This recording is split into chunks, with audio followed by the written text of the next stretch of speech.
오늘의 말씀은 호세아 1장입니다. 우시야와 요담과 아하스와 히스기야가 이어 유다 왕이 된 시대, 곧 요아스의 아들 여로보암이 이스라엘 왕이 된 시대에 부엘리의 아들 호세아에게 임한 여호와의 말씀이라. 여호와께서 처음 호세아에게 말씀하실 때 여호와께서 호세아에게 이르시되 너는 가서 음란한 여자를 맞이하여 음란한 자식들을 낳으라. 이 나라가 여호와를 떠나 크게 음란함이니라 하시니, 이에 그가 가서 디블라임의 딸 고멜을 맞이하였더니 고멜이 임신하여 아들을 낳음에 여호와께서 호세아에게 이르시되 그의 이름을 이스르엘이라 하라. 조금 후에 내가 이스라엘의 피를 예후의 집에 갚으며 이스라엘 족속의 나라를 패할 것임이니라. 그날에 내가 이스라엘 골짜기에서 이스라엘의 활을 꺾으리라 하시니라. 고멜이 또 임신하여 딸을 낳음에 여호와께서 호세아에게 이르시되 그의 이름을 로루하마라 하라. 내가 다시는 이스라엘 족속을 긍휼히 여겨서 용서하지 않을 것임이니라. 그러나 내가 유다 족속을 긍휼히 여겨 그들의 하나님 여호와로 구원하겠고 활과 칼이나 전쟁이나 말과 마병으로 구원하지 아니하리라 하시니라. 고멜이 로루하마를 젖된 후에 또 임신하여 아들을 낳음에 여호와께서 이르시되 그의 이름을 로암미라 하라. 너희는 내 백성이 아니요 나는 너희 하나님이 되지 아니할 것임이니라. 그러나 이스라엘 자손의 수가 바닷가의 모래같이 되어서 헤아릴 수도 없고 셀 수도 없을 것이며, 전에 그들에게 이르기를 너희는 내 백성이 아니라 한 그곳에서 그들에게 이르기를 너희는 살아계신 하나님의 아들들이라 할 것이라. 이에 유다 자손과 이스라엘 자손이 함께 모여 한 우두머리를 세우고 그 땅에서부터 올라오리니 이스라엘의 날이 클 것이미로다. 자, 오늘 우리가 이제 호세아서를 읽는데, 이 호세아서는 가장 좀 충격적인 내용들이 좀 등장하죠. 여러분들이 이 선지자들뿐만 아니라 이 성경에 있는 그런 인물들을 많이 또 읽어도 보셨을 것이고 또 설교를 통해서 들어도 보셨을 텐데, 이런 황당한 명령을 받은 사람은 거의 없을 겁니다. 그런데 이 정도까지는 아니지만 그래도 그 비슷한 명령을 받은 선지자는 있죠. 예레미야 선지자입니다. 그래서 여러분, 우리가 성경을 볼 때, 특히 이 선지서들을 볼 때 보통 선지자들의 역할이 뭐냐면 하나님의 말씀을 듣고 그 말씀을 예언하는 거잖아요. 그 말씀을 전하는 것인데, 항상 선지자가 하나님의 말씀만 전하는 것은 아니다. 어떤 경우는 귀로 들리는 청각적인 메시지가 아닌 눈으로 보이고 삶으로 경험되어지는 그러한 시청각적인 그러한 예언의 행동을 할 때가 있다. 그러니까 호세아가 그런 경우입니다. 그래서 이런 것을 우리가 이제 조금 그 신학적인 의미로, 신학적인 용어로 선지자의 상징 행동 혹은 상징 예언, 행동 예언, 이런 식으로 표현할 수가 있는데, 아, 이렇게 결론을 내리겠습니다. 호세아서는 하나님께서 주시는 좀 이해하기 힘든 명령들이 등장하는데, 그것은 하나님의 충격 요법이었다. 하나님의 충격 요법이었다. 그래서 여러분들이 이 호세아서를 오해하지 않고 그 호세아서 안에 담겨 있는 그 의미를 제대로 알려면, 호세아서에서 하나님께서 호세아에게 명령하시는 이렇게 이해하기 힘든 내용들은 사실은 이스라엘을 향한 하나님의 충격 요법이었다. 이렇게 여러분들이 해석하시면 되겠습니다. 그런데 이럴 때도 우리가 이제 한편으로는 이런 마음이 들 수 있죠. 그 하나님께서 이 패역한 이스라엘을 향해서 그들이 말을 너무나 안 들으니까, 그들에게 말로는 안 되니까 충격 요법을 행하신 것까지는 이해가 되겠는데, 그런데 그 선지자는 무슨 죄인가? 그 선지자는 무슨 잘못인가? 자, 호세아 선지자가 하나님께로부터 받은 명령은 음란한 여자를 맞이해서 아내로 삼으라는 거잖아요. 그리고 그 세 명의 이남 일녀의 자녀들을 얻는데 그 자녀들에게 좀 좋지 않은 이름을 붙여주는 것. 근데 그들이 나중에 어떻게 됐는지에 대해서는 설명되어 있지 않습니다만, 그들에게 좀 좋지 않은 이름을 붙인 것, 이런 것들도 보면 아유, 그 선지자의 자녀들이 무슨 죄가 있다고 저런 이름을 붙이시나 할 수 있습니다만 우리가 알아야 될 사실은 뭐냐면 이러한 정말 좋지 않은 좀 뭐랄까 어떻게 하나님께서 하나님의 선지자에게 이런 일을 행하라 하시는가? 그가 얼마나 마음이 좀 고통스러웠겠는가? 그의 삶이 얼마나 고단했을까? 할 수 있지만 여러분 오늘날 우리가 살아가는 이 현실 세상을 한번 보세요. 우리가 하나님의 자녀요 그리스도의 제자라고 불림 받지만 우리의 삶이 마냥 모든 일들이 다 형통하고 모든 일들이 다 잘 되고 풍성하고 부유하고 성공하고 그러진 않잖아요.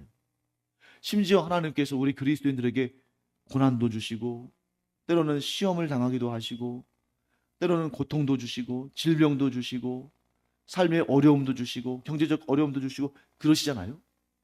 그런데 우리 그리스도인 가운데 누구도 그런 것들을 원하지는 않지만 그런데 우리가 결과적으로 인생을 지나며 그 과거를 돌아볼 때에 그때는 너무 힘들고 고통스러웠지만 그걸 통해서 오히려 하나님께서 더 깊은 하나님의 뜻을 깨닫게 하시고 더 풍성한 하나님의 은혜와 복을 경험하게 하셨구나. 그 어렵고 힘든 단계를 지나서 하나님의 크신 은총을 내가 얻게 되었구나. 이런 경제적으로나 또 사회적으로나 우리가 얻게 될 그런 풍요와 명성 이런 것과는 비교할 수 없는 놀라운 은혜들을 하나님께서 그 힘든 것들을 통해서 주셨구나 하는 것을 또 우리가 깨닫게 되잖아요. 그렇기 때문에 여러분 우리가 뭐 음란한 여자를 맞이한 것도 아니고 또 음란한 자식들을 낳은 것도 아니지만 우리 나름대로는 또 세상 사람들을 보기에는 복이 아닌 그런 고난과 고통과 어려움들을 경험하지만 우리가 끝까지 하나님을 믿는 믿음을 버리지 않고 끝까지 하나님을 섬기며 하나님을 의지하며 하나님께 충성한다면 이런 것들이 도리어 복이 되고 은혜가 된다.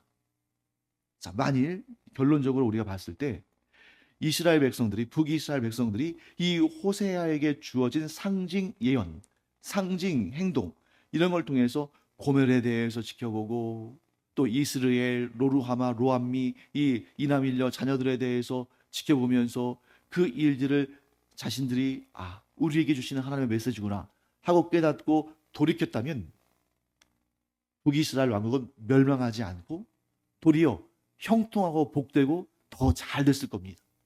문제는 이들이 하나님의 그 극단적인 충격요법 이런 선지자의 상징 행동들을 보고 들었음에도 불구하고 돌이키지 않은 것이 문제죠.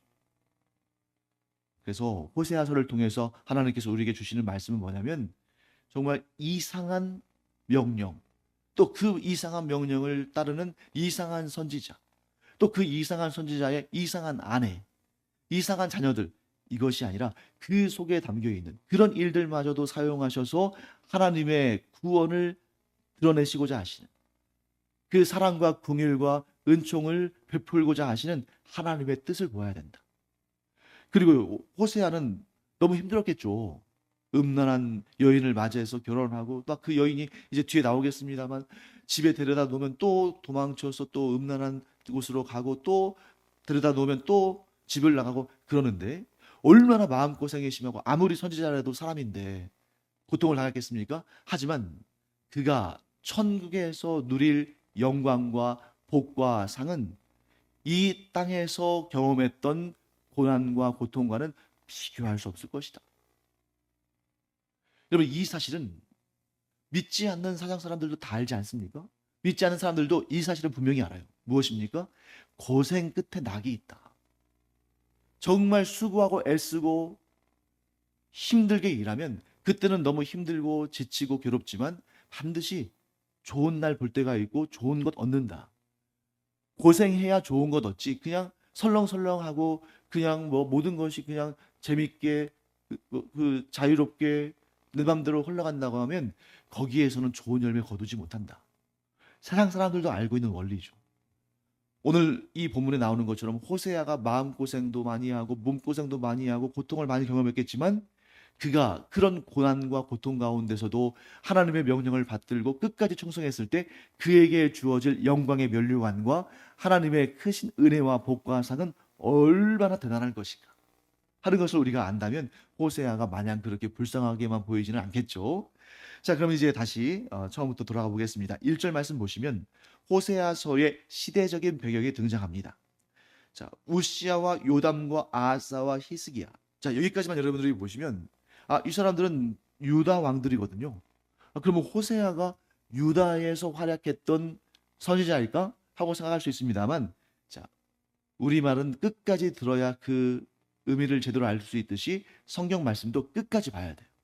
우시야와 요담과 아하스와 히스기야가 이어 유다 왕이 된 시대, 곧 요아스의 아들 여로보암이 이스라엘 왕이 된 시대에, 그러니까 이 호세아는 여로보암 왕이 북이스라엘을 다스리던 때에 하나님의 부르심을 받고 보내심을 받은 선지자다 하는 것입니다. 자, 그럼 여러분 한번 질문해 보겠습니다. 선지자들은 북이스라엘에서 활동한 선지자들이 많을까요? 남유다에서 활동한 선지자들이 많을까요? 북이스라엘이겠죠. 왜? 그만큼 더 패역하고 악하고 하나님을 떠난 백성들이 많았으니까. 그나마 남유다에서는 우리가 잘 알다시피 아사 왕, 또 여호사밧 왕, 히스기야 왕, 또 뭐 요시야 왕, 이렇게 중간중간에 정신을 바짝 차리고 하나님을 경외하고, 또 완전하진 않지만 그래도 하나님 앞에 경건했던 왕들이 꽤 있는데, 북이스라엘에서는 하나님을 경외한 왕이 단 한 명도 없었습니다.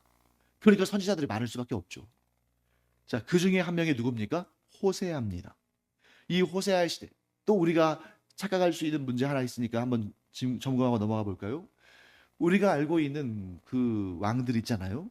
자, 북이스라엘의 초대 왕 누굽니까? 여로보암 왕입니다. 그럼 여러분 1절 말씀 보시면 여기에 여로보암이 이스라엘 왕이 된 시대. 자, 우리는 편의상 정확하게 이 분열 왕국을 구분하기 위해서 남유다, 북이스라엘 이렇게 구분합니다만, 성경에는 남유다 왕국, 북이스라엘 왕국 이런 내용 없어요. 그런 표현 없습니다. 그냥 남쪽에 있던 나라는 유다 왕국, 북쪽에 있던 나라는 그냥 이스라엘 왕국 이렇게 돼요. 그러니까 여기서 여로보암이 이스라엘 왕이 된 시대 이러니까 북이스라엘의 초대 왕이 여로보암인데, 이 시대는 그 시대가 아닌데? 왜냐하면 우시야, 요담, 아하스, 히스기야는 분열 왕국의 중간에서 후반부로 가는 그런 쪽이거든요. 그런데 어떻게 북이스라엘의 초대 왕이 여기 나오지? 네.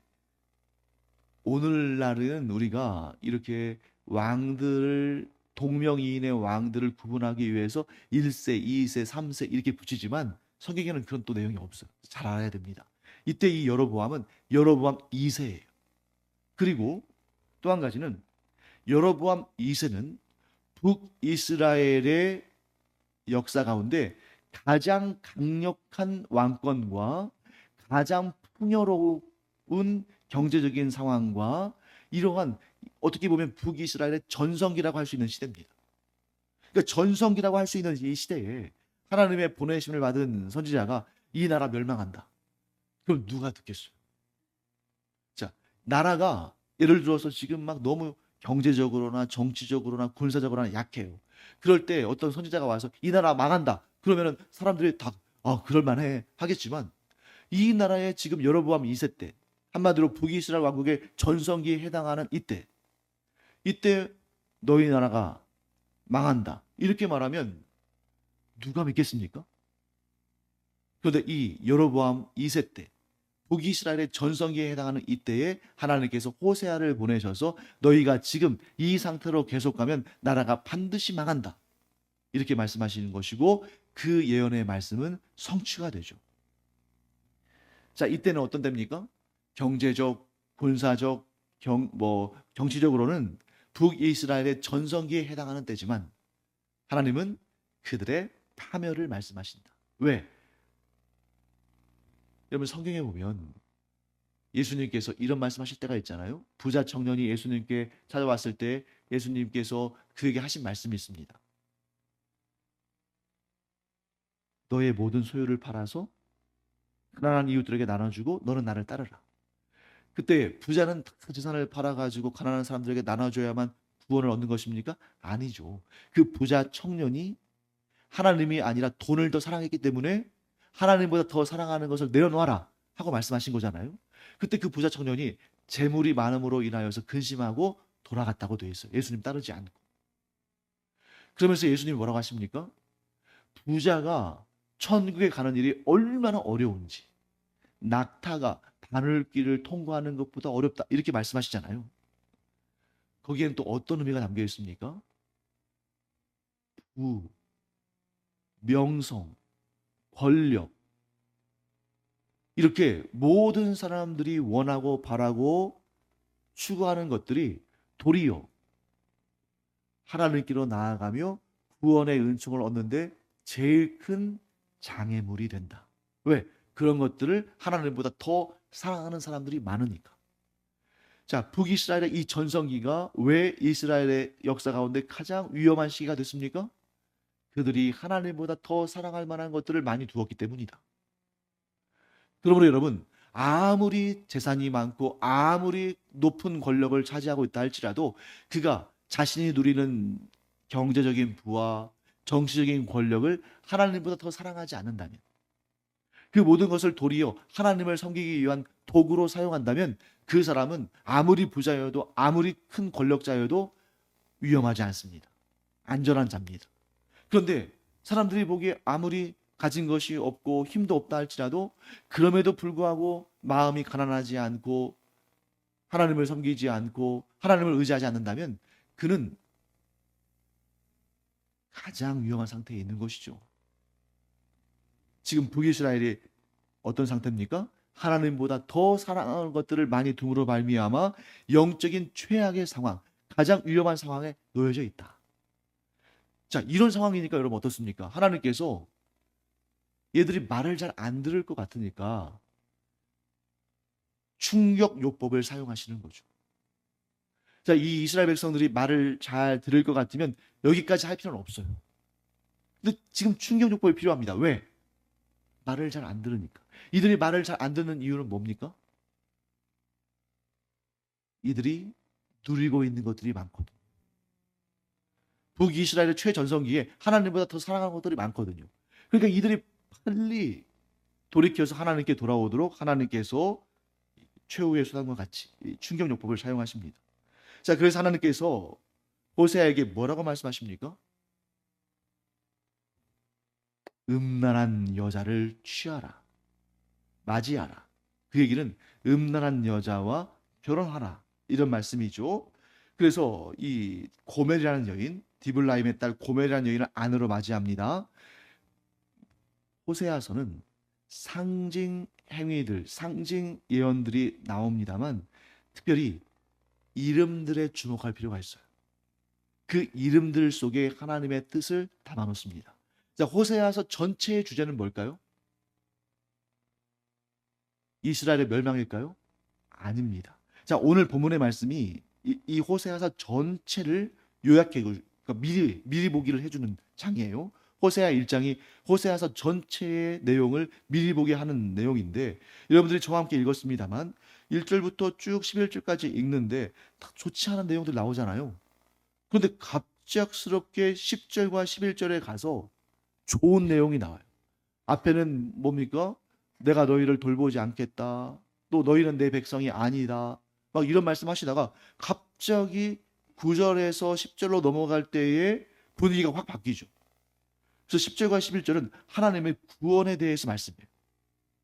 즉 호세아서 전체의 주제는 이스라엘의 죄에 대한 하나님의 심판이 아니라 그 심판이 가져올 하나님의 구원입니다.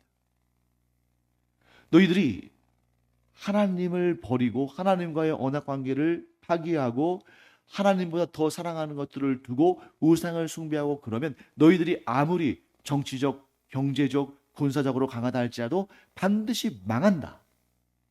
그런데 내가 너희들에게 이러한 정말 듣기 싫은 얘기를 하는 이유는 너희를 무엇하기 위해서다? 구원하기 위해서다.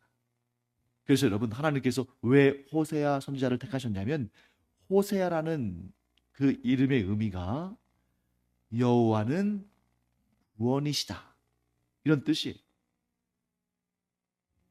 우리가 구약의 선지자들을 읽어보면 너무 두려운 내용들이 많이 나오잖아요. 이스라엘의 죄악과 하나님의 심판. 그런데 그 두려운 책들의 결론 무엇이냐? 하나님은 끝까지 구원하기를 원하신다. 하나님께서 죄악에 물든 이스라엘 백성들을, 하나님께서 죄악 가운데 허덕이는 사람들을 구원하기를 원치 않으셨다면 선지자들을 보내실 일도 없고 이 선지서들을 기록에 남기실 필요도 없었겠죠. 제가 번번이 말씀드립니다만 지금 멸망을 향해 가는 사람들에게 정말 하나님께서 심판과 영원한 멸망을 뜻하셨다면 어떻게 하시는 것이 가장 좋은 방법입니까? 가만 내버려 두는 거죠. 지금 멸망을 향해서 다름질치고 있는 사람들을 가만 내버려만 둬도 그들이 멸망, 심판을 받을 텐데 하나님께서 선지자들을 계속 보내시고 이런 선지자를 통해서 이런 메시지를 전달하시고 그것을 기록에 남기시고 이렇게 성경에 담아두신 이유는 뭡니까? 구원하시기 위해서, 돌이켜서 구원을 받도록 하기 위해서 그렇게 말씀하시는 것입니다. 자, 그래서 호세아의 이름의 뜻이 호세아서 전체의 주제라고 말씀드렸고 나아가서 성경 전체의 주제가 되는 겁니다. 호세아 무슨 뜻이라고요? 여호와는 구원이시다. 자, 그러면 고멜, 이제 그 안에 음란한 여인 고멜의 그 이름에도 뜻이 담겨 있겠죠. 왜? 지금 이 호세아서는 이름의 뜻을 굉장히 중요하게 여기시고 그 이름의 뜻을 통해서 하나님께서 하나님의 행하실 일들을 전개하시니까요. 고멜은 무슨 뜻이냐면 성취하다라는 뜻이에요. 하나님께서 하나님의 뜻을 성취하실 것이다. 이 고멜을 통해서 하나님께서 어떤 일을 성취하실 것인지를 보여주신 겁니다. 자, 고멜 무슨 뜻이라고요? 성취하다. 하나님께서 이 음란한 여자 고멜을 통해서 하나님께서 행하실 일들을 성취하실 것이다. 뭘 보여주실 것인가? 자, 고멜을 통해서 이남 일녀가 태어나잖아요.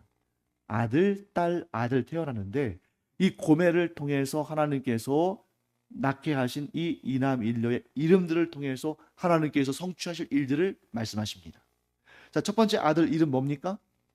이스라엘이죠. 이스라엘 이름은 굉장히 좋은 이름이에요.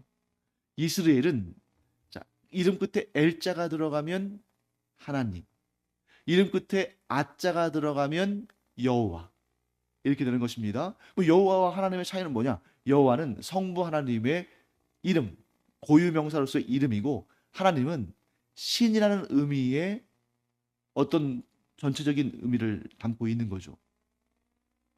그래서 예를 들면 제가 강성훈 목사 했을 때 강성훈은 이름이고 목사는 직분이잖아요. 그런 식으로 표현한 것입니다.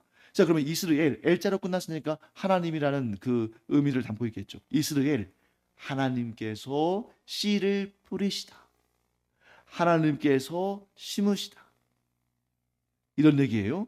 자, 북이스라엘의 중심지이자 북이스라엘의 가장 넓은 평원으로서 농사를 지으면 잘 되고 또 나무를 심어도 잘 되는 그러한 북이스라엘의 곡창지대를 이스라엘 평원 혹은 이스라엘 평지라고 부릅니다.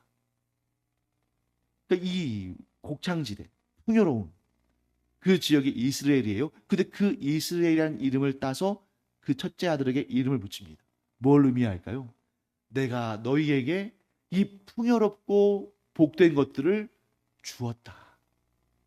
내가 너희를 이 땅에 심어서 좋은 열매를 맺도록 너희에게 은혜를 베풀었다. 자, 북이스라엘 땅 누가 주신 것입니까? 하나님께서 주신 것이죠. 사실 처음에 이 북이스라엘이 세워질 때 하나님의 기대가 컸습니다. 왜냐하면 북이스라엘의 초대 왕인 여로보암 1세 왕은 솔로몬의 신하였어요. 그런데 왜 하나님께서 솔로몬이 다스리던 나라를 나누어 가지고 유다 지파의 땅은 솔로몬의 후손들에게 그 위에 있는 10지파의 땅은 여로보암에게 주셨는가? 그가 하나님을 경외함으로 솔로몬의 우상 숭배를 극복하고 하나님을 섬기는 하나님의 기쁘심이 되는 나라를 일으킬 거라고 하나님께서 그렇게 기대하시고 그 땅을 그에게 주신 거예요. 그런데 어떻게 됐는가? 첫째 이름은 하나님의 역사를 반영합니다.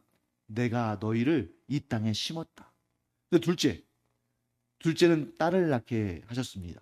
근데 그 이름을 뭐라고 하도록 하셨냐면 자, 이 이름들은 호세아와 고멜이 지은 이름이 아니에요. 호세아와 고멜이 짓는다면 그들은 미래를 알 수 없기 때문에 이스라엘의 운명에 대해서 이들의 이름을 통해서 알릴 수 없겠죠. 둘째 딸의 이름 역시 하나님께서 이렇게 지라고 하셨습니다. 로루하마. 로루하마라는 이름의 뜻은 긍휼히 여김을 받지 못하다, 이런 뜻이에요. 그런데 내가 너희에게 좋은 열매를 기대하고 이 좋은 땅에 너희를 심었는데 너희가 악한 열매, 곧 우상 숭배와 온갖 악독과 불의를 맺었으므로 내가 너희를 더 이상 긍휼히 여기지 않겠다, 경고하시는 거예요. 그러면 이런 경고를 들었으면 어떻게 해야 됩니까? 하나님께 돌이켜서 회개하고 하나님과의 관계를 회복해야 되잖아요. 우상 숭배를 버리고 하나님만 섬겨야 되는데 이 로루하마가 젖을 때까지 그런 변화가 생기지 않아요. 여러분, 보통 우리는 젖을 때는 시간, 보통 여러분들 수유하면 어떤 분은 뭐 1년 이상도 합니다만 보통 요즘에는 이 다 1년 안쪽이잖아요. 그런데 요즘 세상에는 뭐 분유도 있고 이유식도 있고 하니까 그게 가능한데 이 고대 세계에서는, 고대 사회에서는 보통 젖을 뗀다 그러면 한 5, 6년 걸리는 거예요. 그러니까 한 5, 6년 정도 하나님께서 기회를 주셨습니다. 로루하마라는 이름을 통해서 기회를 주셨어요. 너희가 지금 이대로 살다가는 하나님의 긍휼을 얻지 못한다. 하나님의 긍휼을 얻지 못하면 넌 다 망한다. 이런 시간을 주셨는데 그들이 돌이키지 않았습니다. 그래서 마지막 세 번째 아들을 주시면서 그의 이름을 뭐라고 하셨습니까? 로암미라고 했죠. 로암미라는 이름은 어떤 의미냐면 내 백성이 아니다. 너희가 끝까지 이렇게 나를 대적하고 나의 뜻을 따르지 않고 너희의 욕심대로 우상을 섬기며 그렇게 패역한 죄를 범하니 너희는 더 이상 내 백성이 아니다 하고 말씀하시는 거예요. 자, 그런데 그런 아주 절망적인 이름, 절망적인 내용의 예언을 호세아와 그의 가정을 통해서 하신 다음에, 자, 지금 우리가 읽을 때는 9구절밖에 되지 않지만 이게 지금 최소 10년 이상 걸린 겁니다. 왜냐하면 아기를 낳고 젖을 떼고 또 아기를 낳고 했으니까. 이스라엘, 로루하마, 로암미 이렇게 낳았으니까 최소 10년은 걸렸을 거예요. 그 상황 가운데 그들이 변화가 없습니다. 그런데도 불구하고 하나님께서 10절과 11절 말씀에 무엇을 말씀하십니까? 하나님의 구원에 대해서 말씀하셔요. 왜? 하나님의 목적은 징계로 끝나지 않는다. 하나님의 목적은 무엇입니까? 그 징계 후에 일어날 구원에 관해서 말씀하시는 것이죠. 그런데 여러분, 이제 시간이 많이 지났으니까 딱 한 가지만 강조하고 마치겠습니다. 하나님께서 구원의 메시지를 전하시는데 뭐라고 말씀하시냐면 11절 말씀 볼까요? 이에 유다 자손과 이스라엘 자손이 함께 모여 한 우두머리를 세우고 그 땅에서부터 올라오리니 이스라엘의 날이 클 것이미로다.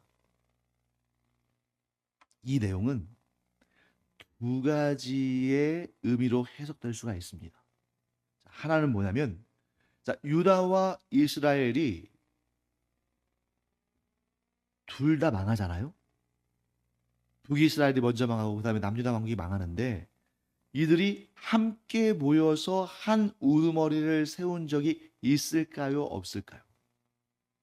공식적으로는 없어 보입니다. 왜? 북이스라엘과 남유다는 멸망당한 다음에 잠깐 이 마카비 왕조 때, 하스모니안 왕조 때 마카비 혁명을 통해서 잠깐 나라를 회복한 적이 있지만 사실상 그게 독립적인 나라라고 말하기도 좀 애매한 그런 상황이에요. 그러다가 1948년도에 이스라엘이 독립된 국가를 형성하기까지 계속 포로 생활, 종사를 했어요. 그런데 굳이 이 내용을 유다 자손과 이스라엘 자손이 함께 모여 한 우두머리를 세우고 그 땅에서부터 올라오리라는 말을 굳이 찾아본다면 수룹바벨이라는 사람이 페르시아 고레스 왕의 허락을 받고 그 페르시아 땅에서 이스라엘 백성들을 이끌고 돌아와서 예루살렘 성전을 재건하고 그들이 그 땅에서 살았던 그 역사, 그 정도를 어느 정도 여기에 해당한다고 볼 수가 있는데 그것도 사실 좀 약해요. 그래서 저는 이렇게 해석합니다. 11절 말씀, 이 위대한 구원의 역사를 성취한 인간은 없어요. 이 예언은, 이 놀라운 하나님의 구원의 역사는 예수 그리스도를 통해서 성취가 되고, 그렇게 볼 때 여기서 유다 자손과 이스라엘 자손은 단지 혈통의 유다 자손과 이스라엘 자손을 의미하는 것이 아니라 영적인 의미로서 온 세상 모든 사람들이 메시아이신 예수 그리스도를 모시고 하나님의 구원 역사를 경험할 날이 있을 것이다 라고 이렇게 영적으로 해석하는 것이 우리 기독교, 곧 그리스도를 구주로 모시는 우리의 해석이다, 이렇게 볼 수 있겠습니다. 자, 결론적으로 호세아 전체의 결론은 이것이다. 호세아의 이름 속에 담겨 있다. 하나님은 구원하시기를 원하시는 하나님이시지 결코 심판과 멸망으로 끝내기를 원치 않으신다. 우리의 삶에서도 마찬가지입니다. 우리가 잠깐 고난과 역경과 어려움을 겪을 수는 있지만, 혹은 그 시간이 우리가 기대하고 생각하는 것에 비해서 좀 길 수도 있지만, 결국 하나님을 믿고 섬기는 모든 하나님의 자녀들을 향한 하나님의 계획은 하나님의 구원하심이다 하는 것을 꼭 마음에 새겨두고 어떤 상황에서도 하나님의 구원을 바라고 기도하며 인내하며 하나님의 구원을 경험하는 그런 우리가 되기를 간절히 축원합니다. 기도하겠습니다. 하나님 감사합니다. 호세아서를 통해서 저희가 하나님의 마음을 깨닫게 되니 얼마나 감사한 일입니까? 아무리 힘들고 어려운 일이 있다 할지라도 우리를 더 좋게 하시고 더 복되게 하시고 구원의 은총을 베풀기를 원하시는 하나님을 신뢰함으로 항상 주님의 그 복된 날을 보기를 고대함으로 새 힘을 내는 저희들 되게 하여 주시옵소서. 감사드리며 예수님의 이름으로 축복하며 기도합니다. 아멘.